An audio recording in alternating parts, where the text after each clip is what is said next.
Hey y'all, if you have a child who is a little bit of a reluctant writer, then today's video is for you, so stick around.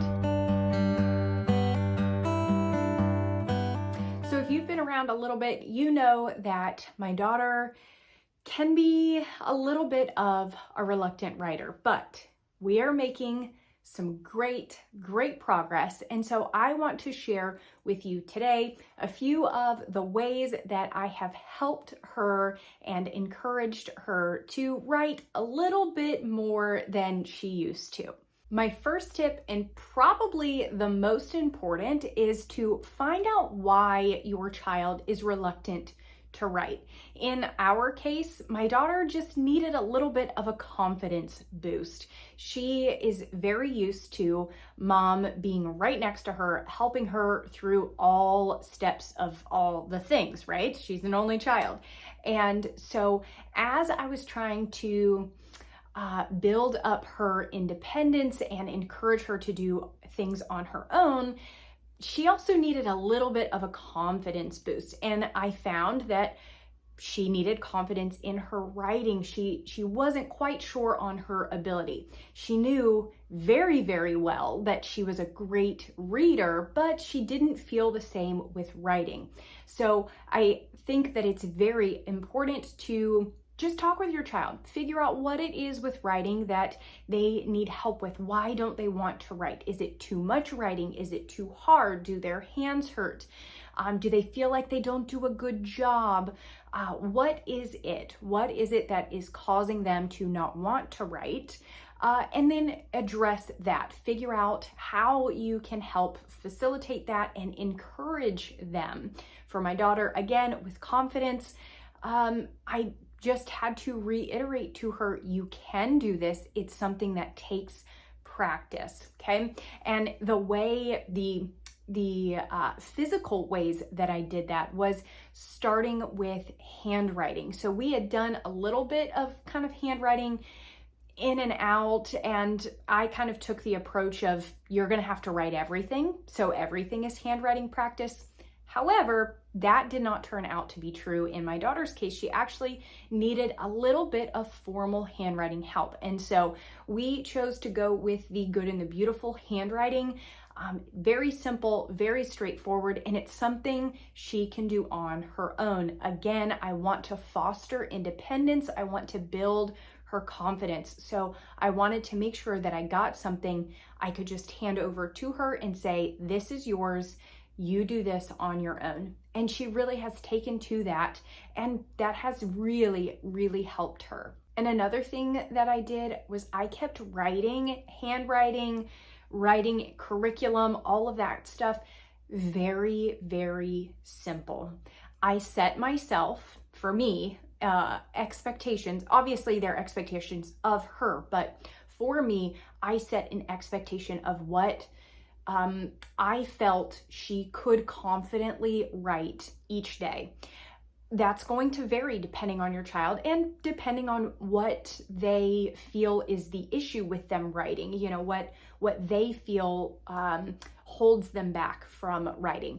And so again, it was a confidence issue with my daughter. And so I didn't want to push her too far. Obviously, you have to have a little bit of a nudge there, but I didn't want to push it so much that she felt overwhelmed with it. Again, we're trying to build it up, so I don't want to push too far. And so I just kept it very simple. When it came to curriculum, if it's a word, 2 words, maybe 3, 4 words, she was required to fill those in. Now, for things that required a longer writing, maybe a full sentence or 2, I would write those. She would dictate the answer to me and I would write those. That's not an area that I want to fight on. I'm getting her to write and answer all of the other questions. I can write the big questions, okay? We will get there. She does not have to do all of it. So keep it simple. Set yourself an expectation. What realistically can I ask of my child to write given the situation? If your child can very confidently write, 30 words through all of the curriculum, then go with 30 words, whatever that looks like for you. I just kind of knew, right? I knew where to pull back and where to push. And so you need to be mindful of that, but keep it very simple. Don't add in a lot of extra.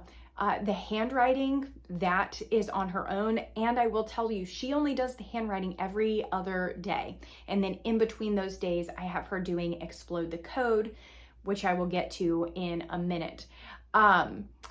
So keep it simple, keep it light, and fill in the gaps for your child. In those moments that you can tell they're overwhelmed, they're frustrating, it feels too heavy. Don't worry about it. You tell me the answer. I will write it down for you. Okay? The other thing I noticed too with my daughter, which we're going to explode the code now, is she didn't feel as confident with her spelling either. So those two kind of went hand in hand, the handwriting and the spelling. She was like, I don't know that I can write my letters very well, but I also don't know if I can spell words very well. And there you go. That's why I included Explode the Code. And so we rotate between those two. That has helped exponentially with making sure that she feels confident in her abilities. So those are two things to just kind of think about and ponder on. If maybe those are areas that you need to touch on with your child, the spelling, the handwriting. Is it a confidence issue? Is it like physically with their hands? Is that what's hurting? I often will tell my daughter, take a break, do some finger stretches, give yourself a minute, because even us, if you write, especially in the age of technology where we're just typing everything, if you write, 3-4 sentences, you get a little cramp in your hand. They're going to feel the same thing. So encourage them to take those little breaks if they need to, even if it's after every word, y'all, at the beginning. Just the point is to get them to do it, right? And to want to do it and know that they can do it. Okay, so we've done this for a couple of weeks now, maybe a couple of months. You can tell that it's working, right? The wheels are turning, their handwriting is getting better, they're not pushing back so much. So now add in kind of some fun extra things if, and only if, you think they are ready for it. If your child is not ready to add any extra fun things, don't do it. If you're still trying to get through the curriculum, don't add any extra fun things.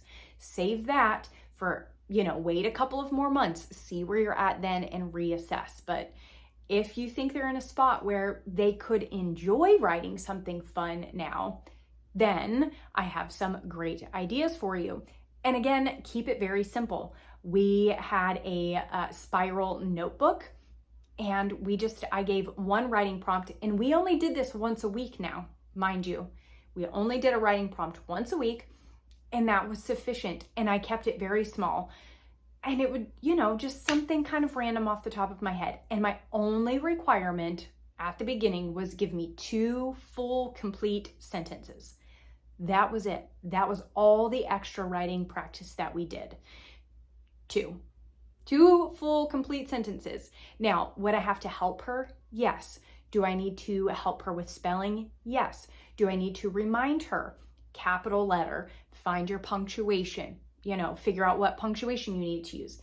Yes. But as we have gone through that, I've had to do that less. So yes, there is a little bit of hand holding there, but again, building it up. We're building up the confidence. We are building up that independence, which then in turn, she sees like, I can do this. I got this. I wrote 2 whole sentences. Y'all, I cannot tell you how many times she would get done with her writing prompt. And I'm like, okay, now you can draw a picture to go along with it.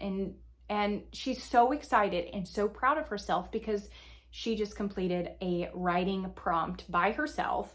She did 2 whole sentences, and now, the reward for that is she gets to draw and color a picture. So I really hope these things help you and offer a little bit of encouragement to you. If you have any other tips, feel free to leave those in the comments. And if you have any questions, of course, you can leave those as well. As always, thank you guys so much for watching, and I will talk to you soon.